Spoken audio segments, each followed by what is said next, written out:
Hi, welcome to Module 2 of the Hashimoto's Self-Management Program. I'm Dr. Isabella Wentz, and the focus of this module is all about mindset. So setting up your mindset for proper healing. For this module, I've got 5 handouts for you that I want you to download, review, and go through. Handouts are a very, very important part of making sure that you are staying accountable and that you're getting the best possible results through this course. Module 2 workbook, the EMDR worksheet, don't worry, you'll learn what that is later, the emotional abuse checklist, a guide on overcoming self-limiting beliefs, as well as the root cause reflections workbook. Please take some time to download these and go through all of these handouts for optimal results in your healing journey. So, before we really dive deep in and get started, I wanted to kind of address the elephant in the room. And that elephant is why focus on emotions when Hashimoto's is a physical condition. And just to start off by saying, definitely Hashimoto's is a physical condition. If anybody's ever told you that it's all in your head and that you're creating it for yourself, that is entirely not true. But, Hashimoto's does have an emotional component to it. What I found with my clients who don't get better right away is oftentimes they get stuck on the emotional component because they have a history of trauma. Maybe they don't have enough support on board, or they have some sort of self-limiting beliefs that prevent them from either implementing the changes that they need to get better, or these basically emotional settings put them in a state of fight or flight instead of rest and digest, so that they can't properly reset their immune system. And, I wanted to kind of get this into week 2 for you guys to make sure that this wasn't an issue for you, because I would hate for you to do all the work of optimizing your diet, addressing your adrenals, addressing your gut function, fighting off any kinds of infections, addressing any toxins, just to fall back into the same pattern of basically your emotions dragging you down and putting you susceptible to another infection, to another toxin. Because when our emotions are, impacted, basically we are more likely to get sick, because whatever you're in a poor emotional state, when you're not happy, when you're stressed out, this basically weakens our body's natural defenses.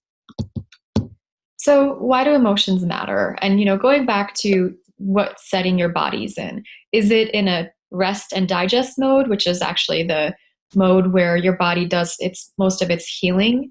Or is it in a fight or flight mode when your body is conserving its resources because it thinks it needs to fight something? The fight or flight mode is also known as a sympathetic response. And in people with a history of trauma and autoimmune disease, their brain may set their body to a fight or flight setting. So, just going over some of the research in case you're not taking my word for it, researchers have long known that stress is a big trigger for thyroid autoimmunity. Graves' disease is much more easier to connect to this because Graves' disease has a more sudden onset compared to Hashimoto's, where Hashimoto's may take about 10 years to really be detected on thyroid labs, the common thyroid labs, because doctors will usually just run the TSH test. So this is something that's not as easy to measure in Hashimoto's, but a lot of people, when we do their health timeline and their intake, will say that yes, they can definitely trace back their trigger to a very stressful time in their lives. And soon after that, maybe it's years or maybe it's months, they begin to start having symptoms. And, some people, if they were lucky, got diagnosed with Hashimoto's right away. Other people may have taken them 5, 10, 15 years to actually get diagnosed.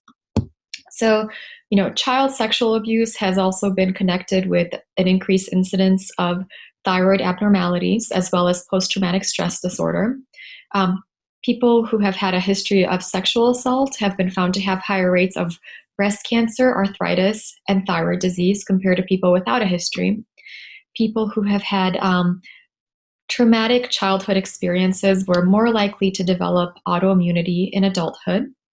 Higher rates of Hashimoto's in victims of child abuse were implicated. Battered woman syndrome, I don't know if you guys have ever heard of that. It's now been changed to battered person syndrome, but this is basically a syndrome that develops oftentimes when somebody has been battered by their spouse. And a lot of times, part of that definition for that syndrome is not just the emotional component, but this person also will often have physical symptoms, oftentimes asthma, which of course is also an autoimmune disorder, and fibromyalgia, which is very closely related to Hashimoto's. So these things are very commonly reported in people who have been abused. Violence and fibromyalgia. So women who have had a history of violence against them report higher rates of fibromyalgia. And so, there's a whole body of research that supports the role of emotions as as a stressful trigger for Hashimoto's and autoimmune disease.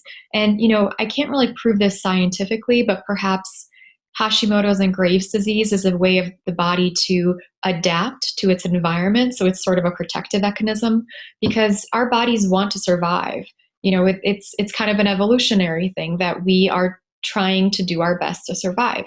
And perhaps Hashimoto's is basically our way of dealing with more stressful times. One thing I recently learned was that during the Irish potato famine, the women who had Hashimoto's, so were genetically predisposed to have Hashimoto's and then developed the condition, actually were more likely to survive because while everybody else starved, their metabolism was much, much slower and they didn't need as much food to get through the hard times. And so, in cases of abuse, having an underactive thyroid makes us want to sleep and withdraw. And they found that, in people who have been victims and POWs, usually this is their defense mechanism is withdrawing because then they're not as likely to get more abuse coming to them. In case of sexual assault, becoming hypothyroid will actually make us less fertile and potentially even less attractive to the opposite sex because women who are overtly hypothyroid will start losing their hair, their body weight may increase, and their skin might become more dull. And it's also, maybe in cave women times, if we had been abused, we would be less likely to venture out of our caves for potential to be abused. And of course, the weight gain is very, very helpful, and the slowed metabolism is very helpful in times of famine. So, one of the theories is that Hashimoto's may be sort of a human hibernation. When you look at the rates of thyroid hormone concentrations in black bears during their times of hibernation, you'll see that their levels of thyroid hormones are going to be slowed down. So, talking about abuse and trauma, a lot of times I know some of you listening may say, yes, I've been through this. I've been there. I've gone through all these different things. But some of you that are listening may say, I've actually never experienced this. So how is this relevant to me? And I would say that, basically the thought patterns that may result from abuse or trauma may also occur from mistreatment as children. And this can start off, in somebody who's not fully aware of it right now. But if you're somebody who, let's say, had busy parents or had domestic issues, either prenatal trauma, bullying, even teenage heartbreak, these can all be things that can contribute to the way that your emotions and stress response is set up right now. So eventually what happens in a lot of people with Hashimoto's is somewhere along the way they learn that the world is not safe, that perhaps people didn't care about them and that they didn't matter, which of course is the furthest thing from the truth. And it's one of the things that we need to overcome to really heal from Hashimoto's. So some of the negative beliefs that I've personally experienced and working with some of my clients with Hashimoto's, some of the negative thought patterns that I've seen are things like the world is a dangerous place, people want to harm you, you're not safe here, you don't deserve to be loved. Sometimes that translates into you don't deserve to get better, you deserve to be sick, you don't deserve to buy these expensive supplements, you don't deserve to change your family's diet, and so on and so forth. And so these are things that get set up early on in life, and we really need to work on changing them. And we'll talk about that in the second part of this presentation. The other part to think about with Hashimoto's, sometimes people may be victimized by family members. So unfortunately, people in this world, not everybody has the best intentions. Some people that do have the best intentions don't have the best mind, for lack of a better word. So There have been people who have grown up in physically abusive homes, verbally abusive homes, and maybe are currently in this type of abusive relationship. So one thing that I would encourage you all to do is go through the verbal abuse checklist, to just look at an emotional abuse checklist, to look at that and see, if any of that is relevant to you, to see what kind of changes you can make in your life. One thing that I want to point out is that, people treat us the way they do because we let them.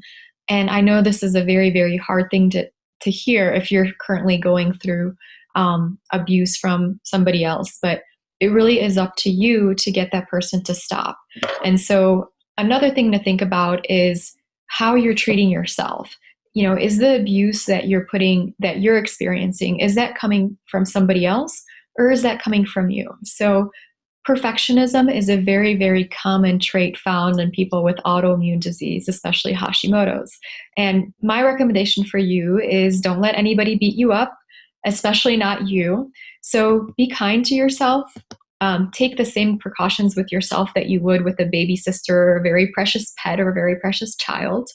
And, really don't let anybody beat you up. So I'll give you a little bit of my story and how I kind of came to this emotional conclusion. And, when I was first diagnosed with Hashimoto's, I was really devastated and I came home crying. I thought about all of these different things that were potentially not going to happen for me. So I thought about my hair falling out. I thought about always being tired. And I was really sad that, potentially Hashimoto's would impact my fertility, that I would be stuck with the condition forever. And, I always kind of laugh at my husband because he's a little bit silly when it comes to medical terminology. He, says things funny. Instead of pneumonia, he says pneumonia or ammonia. But his analysis of autoimmunity was kind of spot on. I tried to explain to him what was going on with Hashimoto's, with my thyroid attacking, or my immune system attacking the thyroid. And he kind of said, it's kind of like you don't like yourself and you're attacking yourself. And I got to the point where I realized that, yeah, I was very self-critical of myself. I was very hard on myself. I was a perfectionist. I expected myself to always do everything well. And I would beat myself up all the time if I didn't do something right. And it really took some time to forgive myself for all the wrongdoings and for not being perfect, and realizing that I don't have to be perfect to be loved. So, part of the reason why a lot of us get into these patterns is because, and for me, this was the case too. So I grew up being very controlling and very kind of demanding and a perfectionist. But of course, that got me really good grades. That got me to be very, very successful at a very young age. So that kind of pattern repeats itself. And unless we do something consciously to break it apart, the positives that come along with it may be really outweighed by the negatives. A lot of times we see people who are very successful in their careers, but at the same time, they have trouble in their personal lives. They may be sick, or they may have trouble with their relationships. And that's something, even beyond healing Hashimoto's, I want all of you guys to be able to be kind to yourself and really be at peace with yourself. And so one thing that I want to kind of highlight from my story is, even when I thought I was a well-adjusted person, I had forgiven everybody, I was still kind of tucking away these pains and hurts, these pains inside of me, instead of letting them go. And these emotional things can actually cause inflammation in your body.